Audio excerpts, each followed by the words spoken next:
Gilles, qu'est-ce qui t'est arrivé il n'y a pas très longtemps? T'as une anecdote? Est-ce que je peux dire que j'ai eu une médaille? Non, je crois pas.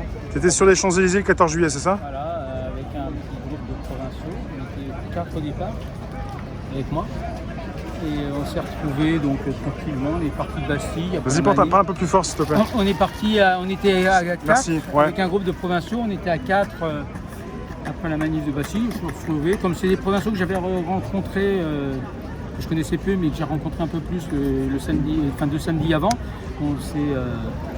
On sait comment, quand on se croisait, on restait un peu ensemble, on se prenait en photo et tout. Et puis à un moment, ils ont décidé d'aller sur les Champs-Élysées pour voir ce qui se passait, mais juste plus en tourisme, pas du tout en ayant des velléités de gilets jaunes ou quoi que ce soit. En plus, tout le monde était vraiment très tranquille en touriste. Hein. On avait fait la manif entre République et Bastille.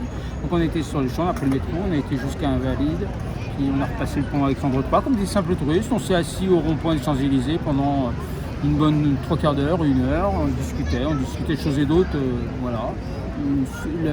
Tout était rouvert puisqu'apparemment depuis 15-16 heures tout était rouvert à la circulation. Vous étiez assis avec ou sans gilet? Ah, on n'avait aucun signe distinctif, rien du tout. Et donc ils étaient en fait, moi je les ai pas vus les autres, je les ai vus qu'à la fin. Il y avait 3 autres personnes de là-bas, de province, qui devaient les rejoindre. Donc on a décidé de remonter un peu les Champs-Élysées. Et puis finalement en remontant peu à peu les Champs-Élysées, on s'est retrouvés au niveau du drugstore Champs-Élysées là-haut et on s'est assis sur le dernier banc. On était tous les 4 pendant toute cette durée. Ça a bien été 1h30 tranquille. Oui, parce que des policiers, des gendarmes, des ceux-ci, des ceux-là.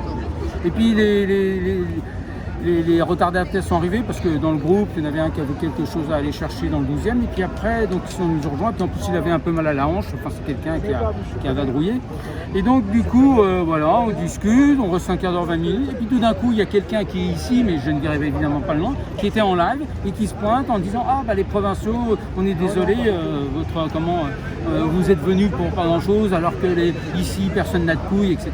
Ils sont pas sur les champs, alors que nous, tout d'un coup, on est venus parce qu'on n'était pas là pour manifester à peine 2 minutes après, toute une escouade de CRS qui nous sont tombés dessus et donc on a été verbalisé de 135 € tout simplement.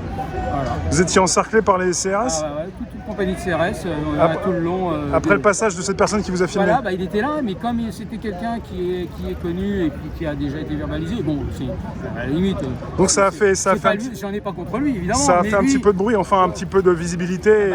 À mon avis, ils attendaient que ça, ils ont dû le pister. Et puis au premier groupe auquel il s'est adressé, ils ont vu que ça adressait, ça a duré 1 ou 2 minutes, bing, ils sont arrivés dans la foulée, c'est hallucinant. Vous étiez combien à prendre une amende alors? On était 7, plus lui 8, mais nous on était 7, il y avait 6 provinciaux. Et jusque là ça se passait bien pendant plus d'1 heure et... Pratiquement 2 heures, on était tranquille. En plus ils avaient décidé de revenir sur les champs parce que ça leur permettait de reprendre le métro pour rejoindre leur voiture, etc. Et moi aussi ça m'arrangeait. Et du fait le passage d'une personne qui faisait un live, voilà, ça vous a mis dans les problèmes quoi. Ouais, alors le truc incroyable c'est ça, c'est que ça veut dire que tout le monde est évidemment sans surprise m'ont suivi, mais faire un live, d'ailleurs c'est ce que j'ai dit, il ne recommence pas de faire des lives quand tu sais que ça peut être tendu, qu'il y a quand même une épée de Damoclès sur la tête de chacun, même si on ne fait rien, la preuve.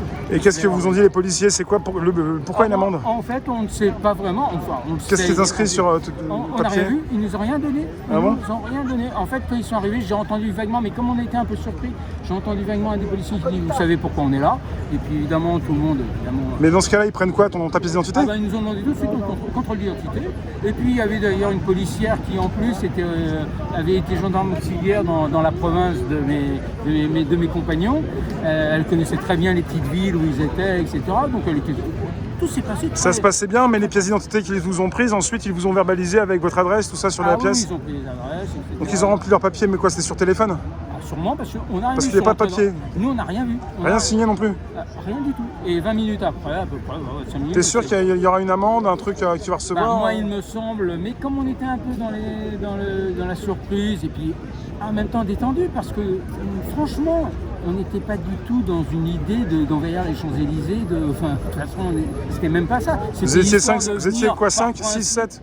7, pas on était plus. par principe de venir sur les Champs-Élysées, donc c'était juste comme ça, il peut être 19h, 20h, tu vois, donc on n'était vraiment pas dans une... et puis il y avait des moments des touristes... Et c'était le 14 juillet, il faut le dire. C'était le 14 juillet, donc on est sur les Champs-Élysées. Avec des personnes qui viennent de loin. qui viennent de province, qui disent qu'ils viennent à Paris, bon, ils en profitent aussi symboliquement de venir sur les Champs-Élysées, et en plus sans aucune dignité. C'est même pas pour me défendre de quoi que ce soit, de vouloir, de toute façon, c'était aucune intention de faire quoi que ce soit de toute façon. Et voilà, quoi, donc on s'est fait verbaliser, apparemment, puisqu'on n'a rien signé. Moi, il me semble que j'ai entendu qu'on allait recevoir quelque chose, quoi. Pourtant, là, une des policières nous a dit non, si c'est un simple contrôle, vous ne serez pas verbalisé. On verra bien. Mais... Donc c'est pas sûr. Ouais, moi je crois que si, on va être verbalisé. Ouais. Si, oui. Et puis ils nous ont accompagnés de reprendre le métro par l'avenue Marceau. Vous avez été obligé de prendre le métro? Bah, en fait, on n'a même pas pu parce que comme on ne l'a pas pris tout de suite, on a refait tout un tour après parce que l'avenue Marceau, en bas, on est arrivé à l'Alma, tout était fermé par la sécurité puisqu'il y avait le futur feu d'artifice qui avait lieu au niveau de la Tour Eiffel. Donc tout était bouclé partout. Donc, je crois qu'on a repris le métro à Victor Hugo, à la place Victor Hugo.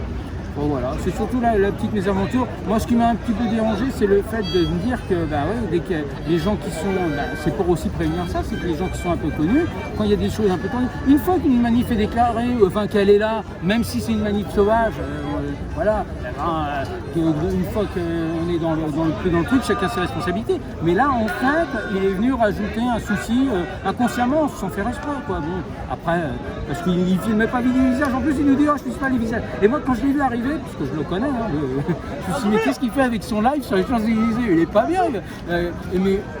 Mais bon, ça a été tellement vite, par un instant, tu te dis, bon, il faut partir, quoi, parce qu'il n'y a pas de raison de se réaliser pour ça. Bon, après, on verra bien. On verra bien ce qui se passera. Voilà. Merci Gilles. Voilà, donc voilà, j'ai chanté une petite chanson. J'ai des idées mélomanes. En fait, il y a un hymne que j'aime beaucoup.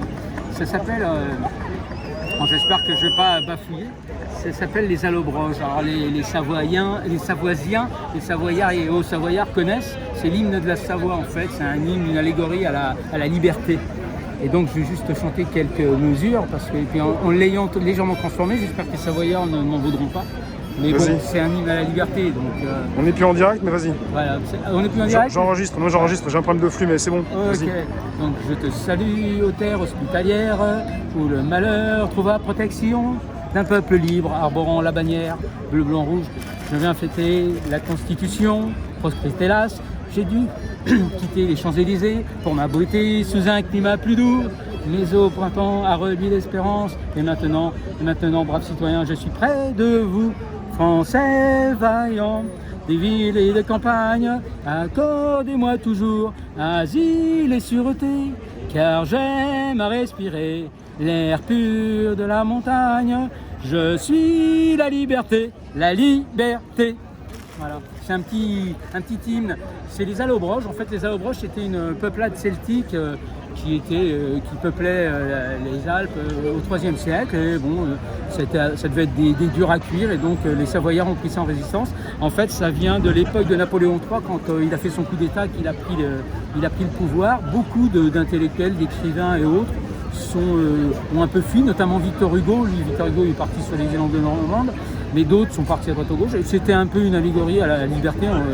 Voilà, qu'on n'accepte pas qu'il y ait un éventuel oppresseur ou un électeur, quelqu'un qui prenne le pouvoir sans que ça soit justifié. Voilà. Merci Gilles.